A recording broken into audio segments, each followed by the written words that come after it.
Shalom peuple de Dieu, bienvenue dans votre émission Édification avec. Alors pour ce soir, nous allons recevoir pour vous l'évangéliste Christian Bienvenu Kimina. Bonsoir évangéliste Christian Bienvenu. Bonsoir maman. Comment allez-vous évangéliste? Oui, Dieu nous soutient, vous? Dieu fait grâce. Alors il y a eu quelques questions brillantes, quelques questions sillonnantes dans la pensée de l'Église Corps du Christ, dans la pensée des enfants de Dieu. Et vous êtes sélectionnés parmi ces personnes-là qui vont pouvoir répondre à nos éventuelles questions. Alors, la première question était de savoir quelle est la différence qu'a un ministère et une église. Ok, merci pour la parole, maman. Alors, je bénis le Seigneur pour ce moment. La question est une très belle question. Surtout de nos jours, il y a tellement de confusion là-dessus. Entre l'église et le ministère, certains disent ça. Oui, par la grâce de Dieu, pour comprendre, pour répondre à toutes ces questions, il est important d'abord d'avoir une définition claire du ministère et aussi de l'église. Et puis lorsqu'on comprend, lorsqu'on a une très belle définition là-dessus, on va comprendre directement, on va comprendre la différence qu'il y a entre les deux mots ou ces deux mots importants. Alors, pour le ministère, déjà, le ministère, savoir que dans le christianisme, on définit le ministère comme les services qu'un croyant ou une croyante accomplit selon un appel particulier. Ce que j'aime, on dit selon un appel particulier pour l'Église et pour la mission. C'est-à-dire, chaque chrétien, croyant né de nouveau, il a un appel particulier qu'il doit accomplir, mais pour l'Église. C'est par là directement on va comprendre que le ministère, c'est une branche non hors de l'Église, mais dans l'Église. Et puis, là déjà, lorsque je parle de l'Église, on peut, de ce côté, il peut être une branche dans l'Église corps ou l'Église aussi locale. Vous comprenez? Lorsque je parle dans l'Église corps, dans l'Église locale, d'abord, on doit comprendre qu'est-ce qu'est aussi l'Église. L'Église, en grec, on parle d'ecclésia. Les appelés sortis hors du monde, les gens qui sont appelés hors du monde. Les gens qui sont sortis hors de l'Égypte pour accomplir la pensée de Dieu, d'être un gouvernement de Dieu. Et puis vous allez comprendre, lorsque l'Église, c'est un gouvernement de Dieu, dans un gouvernement, même le gouvernement terrestre, il y a des départements, il y a des ministères, il y a de tels ministères de justice, ministère de l'économie, ministère de finances. De la même manière aussi, si l'Église de Dieu c'est un gouvernement, il y a aussi des ministères. Il y a aussi des ministères d'évangélisation, des ministères aussi d'intercession, des ministères. Alors chaque branche est appelée de soutenir l'Église. Parce que vous allez remarquer dans la Bible, au livre de Matthieu, Jésus parle à Pierre. J'aime lire. Il dit ceci. Et moi je te dis que tu es Pierre et que sur ces rocs, je bâtirai mon église. Et que le port de ces jours de mort ne prévendront point contre elle.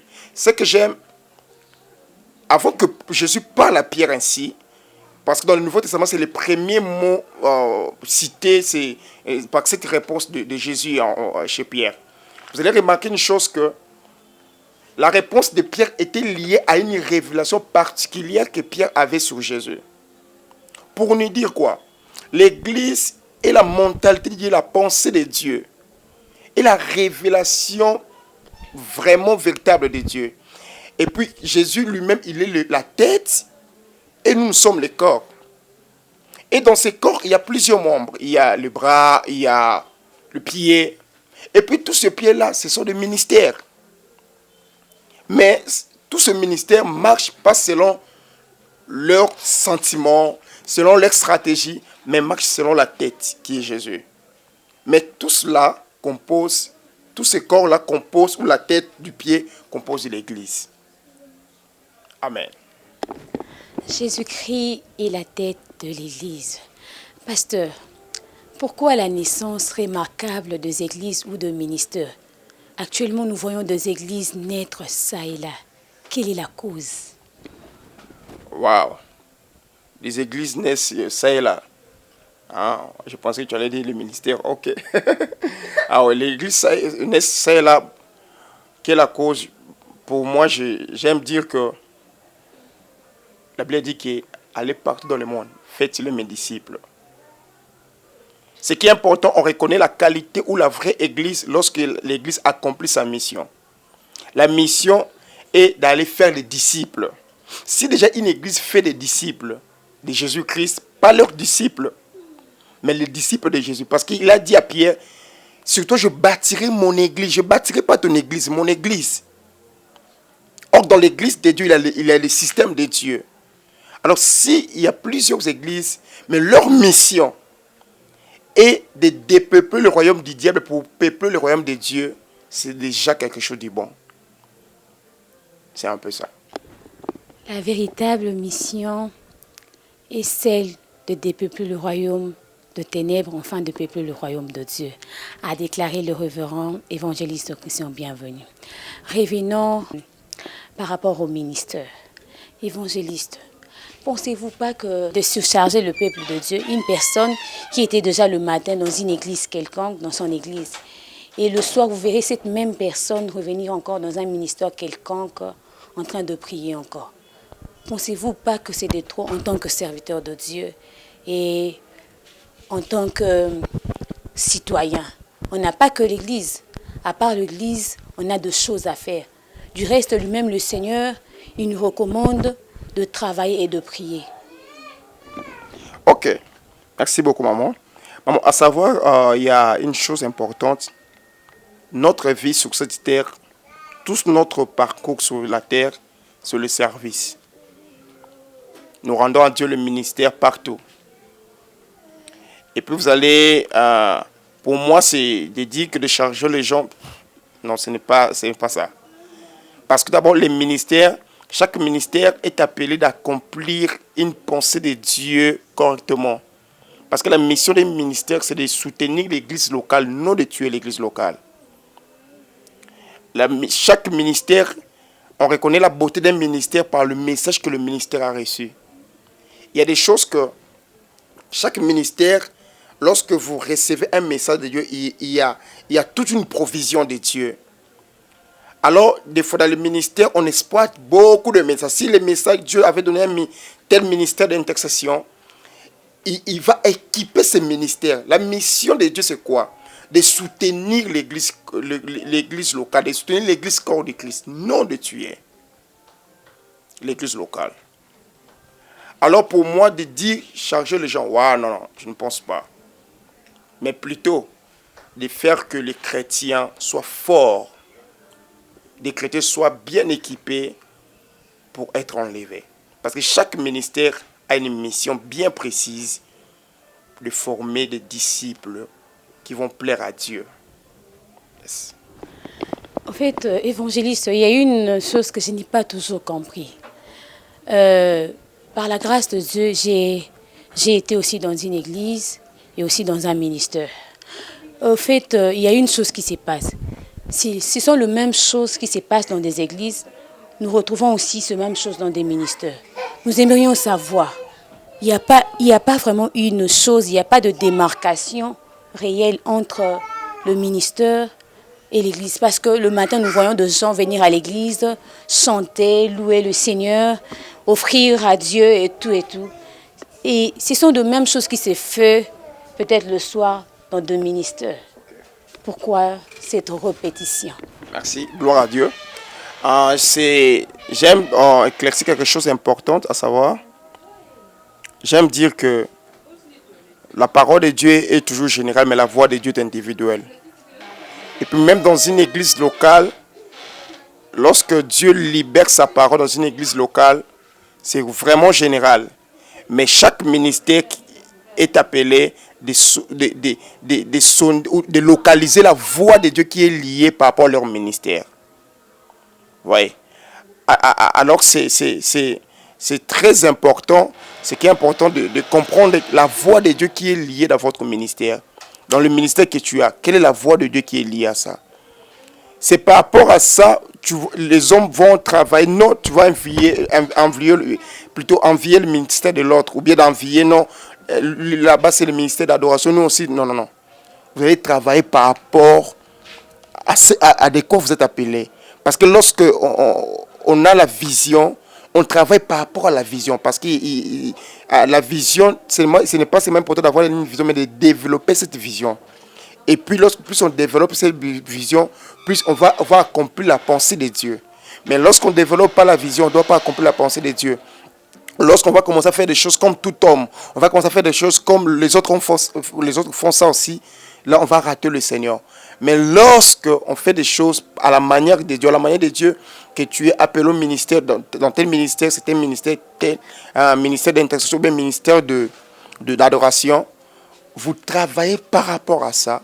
Là, vous allez soutenir l'église locale. C'est quoi, évangéliste, faire les choses à la manière de Dieu? Ok. Gloire à Dieu. Ah, faire des choses à la manière de Dieu. J'aime dire que faire des choses à la manière de Dieu, c'est de faire les choses selon le cœur du Seigneur. Vous savez, vu le temps que nous sommes, surtout dans le temps de la fin, plusieurs sont emportés par la popularité, par la foule, par des choses du siècle présent. Alors, nous voulons faire des choses parce que le système... Ah non, je commence un ministère d'intercession parce que l'autre là, un ministère... Non, non. Lorsque tu fais déjà quelque chose qui n'est pas lié de ton appel, c'est un péché. Le péché veut dire rater son but. Dieu t'a appelé à faire quoi? Si je commence à faire, je suis appelé, j'ai un ministère d'adoration, mais je commence à faire des choses autrement, parce que j'ai vu l'autre faire ça, là je tape à côté de ma mission.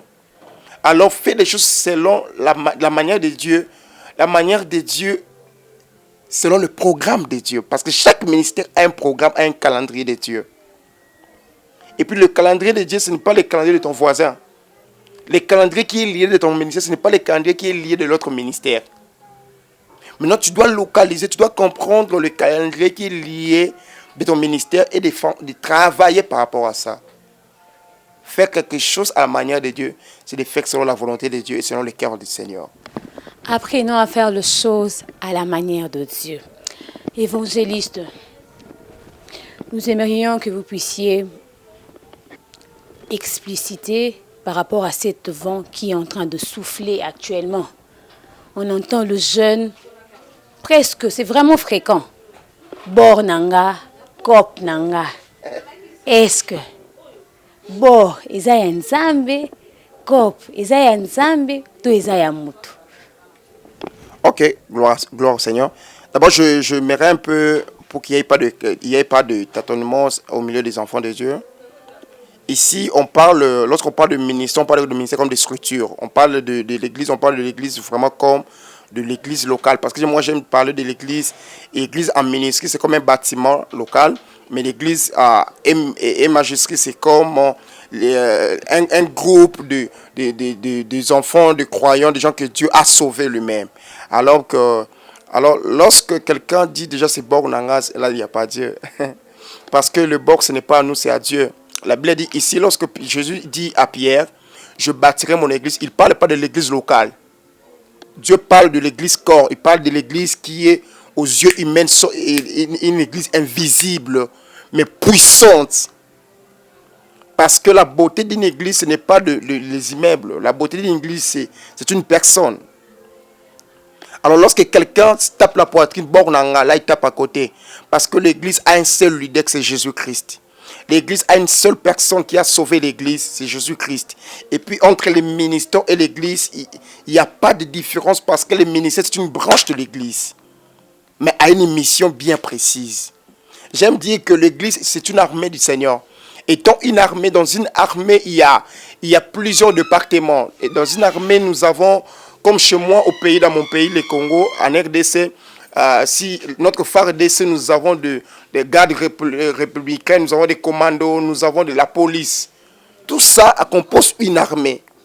Alors chaque armée a une mission bien précise. Un policier ne fera pas la même mission et il ne va pas travailler comme un garde républicain. Il ne fera pas comme un béret rouge. Chaque personne a une mission bien précise. Alors, le ministère aussi, vu les temps de la fin, Jésus revient bientôt. Le ministère, chaque ministère a une mission bien précise. J'aime dire deux fois, ce n'est pas parce que j'ai un ministère, je dirige un ministère, mais j'aime dire que le ministère forme des commandos. Mais des ministères selon la pensée de Dieu. Forme des commandos rapides.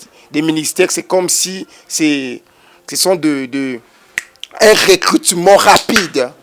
Aussitôt tu viens aujourd'hui, Dieu te voit, Dieu te place. Beaucoup. Mais l'Église, des fois, nous aide de faire asseoir. Que Dieu nous bénisse. L'Église nous aide à faire asseoir. Yesunde leader a déclaré le révérend évangéliste Christian Bienvenu. Révérend évangéliste Christian Bienvenu, un mot de la fin pour toutes ces personnes qui vous suivent de partout. Ok. Gloire au Seigneur. Je remercie le Seigneur. C'est lui qui donne le ministère, c'est lui qui donne le vouloir et le faire. Il a dit dans le dernier jour, je répondrai mon esprit. Alors, un mot de la fin. Toute personne que tu sens au-dedans de toi de servir le Seigneur, pour moi, tu as un ministère particulier pour accomplir la pensée du Seigneur. Jésus revient bientôt. Il n'a pas besoin de nos tralala, il n'a pas besoin de nos combats inutiles. Moi, je suis plus grand que l'autre. Moi, je suis plus grand. Parce que même, on fait cette émission, il y a plusieurs. Après cette émission, ils vont critiquer. Non, ils vont parler. Non, non, il n'y a pas ici. C'est Jésus-Christ qui est leader. Nous voulons juste vous dire que soutenons l'œuvre du Seigneur. Sacrifions-nous. Sacrifions-nous. Payons le prix parce que Christ revient bientôt. Il a besoin d'une église forte, forte, forte. Non seulement en révélation de qui il est réellement, mais il a besoin d'une église forte sur tout le plan. Alors, toi qui veux servir le Seigneur, fais-le bien, mais surtout en accomplissant la pensée de Dieu, que Dieu nous bénisse. Jésus-Christ revient bientôt, ce n'est pas de fable ou encore une mythe, mais c'est une réalité vraie. Nous sommes très émus de savoir que vous étiez fort nombreux en train de nous suivre de partout. C'est déjà la fin, que le Seigneur vous bénisse énormément. Nous vous conjurons une seule chose, n'hésitez surtout pas d'aimer et de s'abonner dans notre chaîne Éternité TV. Nous nous revoyons dans le jour qui vient si le Seigneur Jésus-Christ tarde de revenir. Merci et au revoir.